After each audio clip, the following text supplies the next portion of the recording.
מה קורה חבר'ה? אז GFN היה השבוע ולא ראיתי אפילו סרטון אחד שמסכם את האירוע. מדבר על איך היה או כל מיני דברים. יוטיוב ישראל נמצא במצב שפל. אין אף אחד שפונה לקהל של 20 עד 35. אולי רק ליאור שליין שמתבכיין כל סרטון הזה שביבי בשלטון, או אולי מטיילים בארץ שגם הם מעלים פעם ואף פעם. ברור שיש עוד כמה, אבל המצב רע. אם מישהו פה שומע ורוצה להרים את הכפפה לעשות קצת תוכן נורמלי שהוא לא ילדותי, כמו כל אלה שחושבים שמיסטר ביסט או אלה שמעתיקים סרטונים בארצות הברית, אני בעד. בכל מקרה, GFN 1 היה אחלה של אירוע, באמת רמה גבוהה. אני אישית הייתי סקפטי, אבל הרימו אירוע מכובד מאוד. זה שהם הביאו את ג'ון ליניקר, מטורף. היה טיפה ארוך, 12 קרבות זה יותר מדי. האירוע התחיל ב-6, נגבר ב-12, too much. הייתי מוריד לאזור ה-8-9. הייתי גם חותך את כל הדרשות בר מצווה שרצו באמצע, תודה רבה לו, לה, את הענקת הגביעים הקרינג'ית הזו. במאמר מוסגר, הקטע עם ה-House of Heroes היה חשוב, מרגש ומטורף. טוב שזה היה. והזיה שאף אחד לא עשה על זה כתבה בחדשות. אשכרה גיבורי ישראל. הזיה. אבל כל זה מעלה שאלה אמיתית. מה הלאה? זאת אומרת, ראינו אירוע על רמה. הלוחמים הישראלים רובם נתנו קרבות מדהימים. אין ספק שהעתיד שלו אמוניות לחימה בארץ בעיר. אבל מה הלאה עם ה-GFN? האם זה יהיה פרומושן? או שזה יהיה אירוע פעם בכמה חודשים? יש דיבור על ינואר לפי מה ששמעתי. הסיטואציה טיפה מסובכת. יש לוחמים שהם באמת חופשיים ולא תחת שום ארגון אחר, כמו זוהר חיות או משה, ויש גם כאלה שממש במקום אחר בקריירה, כמו אילי ברזילי שמנסה להיכנס ל-UFC. בנוסף, בסוף אם נחליט שזה ארגון, זה ארגון צעיר. אין עדיין עיניים, יש חשש גדול שזה יעכב את החבר'ה הצעירים, מלהתקדם, להתפתח, להגיע לארגונים גדולים. מנגד, זה בדיוק מה שצריך בישראל כדי לגרום ליותר כסף, עיניים וצעירים להצטרף לתחום.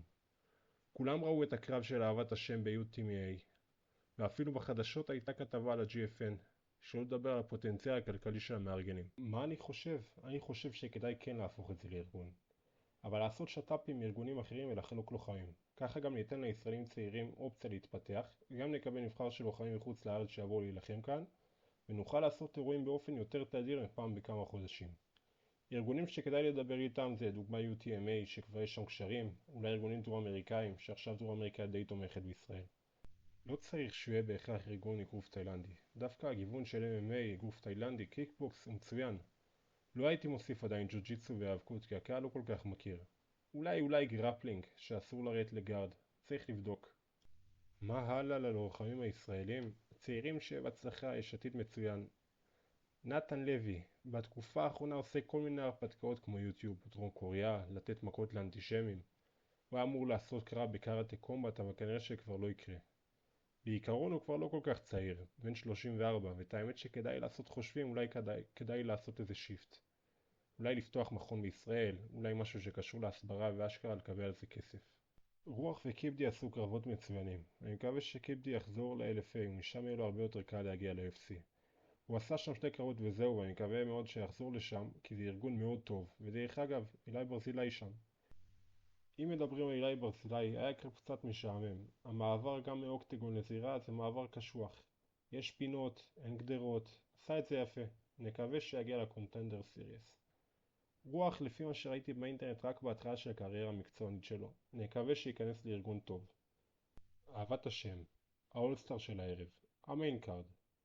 את האמת שבגיל 20 איכשהו הקריירה שלו הצליחה להתבלגן. כבר היה בוואן ואז באקט אנטישמי שלהם. אומץ רצח שלו, נפרדו דרכיהם. וואן זה הארגון הכי גדול לגוף תאילנדי בעולם. אבשה כבר היה שם, נלחם בתותחים. דרך אגב, ג'ון ליניקר, שנלחם ב-GFN נגד אבשה, גם בדיוק נחתך משם, אבל הוא בגלל סטרואידים.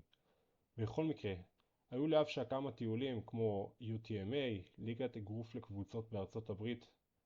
אני מאמין שהערב הזה עשה טוב מאוד למניה שלו. ואני לא אתפלא אם וואן ייצרו איתו קשר, אני אשמח גם שזה יקרה. אופציה אחרת זה לנסות לעשות מעבר ל-MMA, עם וואן שרופים מבחינתו, או הפוך.